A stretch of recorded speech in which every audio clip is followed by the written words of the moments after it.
வணக்கங்க. இன்றைக்கி பாருங்கள், நம்ம மாடி தோட்டத்தில் வந்து இது பாருங்கள் முருங்கை கண்டு. இது வந்து முருங்கையிலே நான் பதியம் போட்டிருக்கேன்.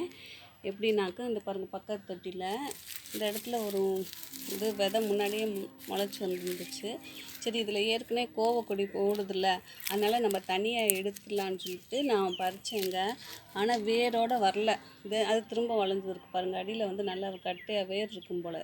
இந்த இடத்துலேருந்து பறிச்சது தான். இதே ஸ்டேஜில் இந்த அளவில் தான் நான் பறித்து பார்த்தேன். நான் கவர் போடலாம்னு. ஆனால் வேர் இல்லாதனால இந்த பக்கத்து தொட்டியில் இந்த எலுமிச்சை மரம் இருக்குது பார்த்திங்களா, இந்த பாவக்காயெல்லாம் காய்ச்சிருக்கு பார்த்திங்களா, இது பாவக்கொடி நல்லா ஓடிக்கிட்டு இருக்குது. சரி, இது இருந்துச்சுனாக்கா சத்தை உறிஞ்சிட்டே இருக்கும். பதியம் வேறு ரெடி ஆகிடுச்சு பாருங்கள். அதனால் சரி, இதை எடுத்து இந்த கவர் பாருங்கள், இதில் மண் எடுத்து வச்சுருக்கேன். இது வந்து கார்டன் சாயில் தான். நம்ம வந்து ஏற்கனவே செடி இருந்த மண் தான். என்கிட்ட இருக்க மண் எல்லாமே நல்லா கருப்பு கலரில் தான் இருக்கும். ஏன்னா இந்த வெஜிடபிளாக வேஸ்ட்லாம் போட்டதுனால அது வந்து நல்லா மக்கி கம்போஸ்ட்டாக தான் இருக்கும். பாருங்கள் வேர் விட்டுருக்கு. இப்போ தான் தண்ணி ஊற்றி விட்டுருந்தேன். இப்போ வந்து இந்த வேர் வந்து டேமேஜ் ஆகாமல் நம்ம எடுக்கணும். அதனால் வேருக்கு அடியில் இங்கே இவ்வளோ தூரம் இடைவெளியில் வந்து நம்ம இப்படி கத்தி ஏதாவது ஒரு பொருள் வச்சு நம்ம எடுக்கணும்.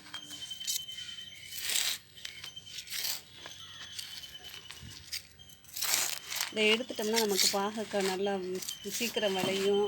அதனால தான் வந்து இதை எடுக்கிறேன் பாருங்கள். இன்னும் வேர் போயிருக்கும் போல் இருக்குது. அடியில்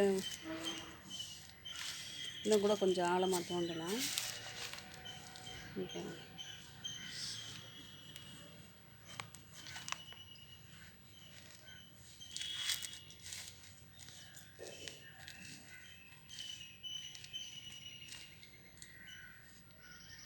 நல்லா வேர் வந்து ஆழமாக போயிடுச்சு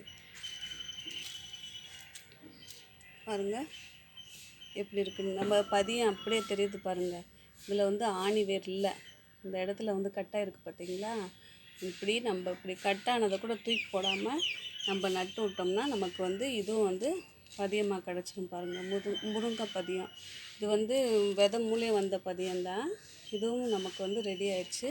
இப்போ பாருங்கள், இதை வந்து இந்த இடத்துல நடலாம். நல்லா தெரியும். இதே ஸ்டேஜில் தான் நான் இப்படி தான் பறித்து இந்த இடத்துல நட்டு விட்டேன்.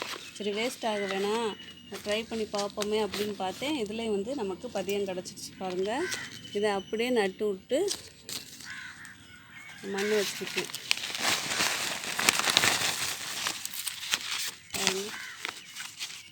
நமக்கு பதியம் ரெடி ஆயிடுச்சு. முருங்கை மரம் வந்து சேல்ஸுக்கு ரெடி. அவ்வளோதாங்க. இப்படி தாங்க நான் பதியம் எல்லாம் ரெடி பண்ணுறேன். நீங்களும் உங்கள் மாடி தோட்டத்தில் பதியம் ரெடி பண்ணால் இதே மாதிரி மெத்தடில் ரெடி பண்ணலாம். நம்ம சின்ன அந்த ஒடிஞ்ச கம்பு வச்சு கூட நம்ம நட்டு வச்சோம்னா நமக்கு வந்து இன்னொரு பதியமாக வந்துடும் பாருங்கள். தேங்க்யூங்க.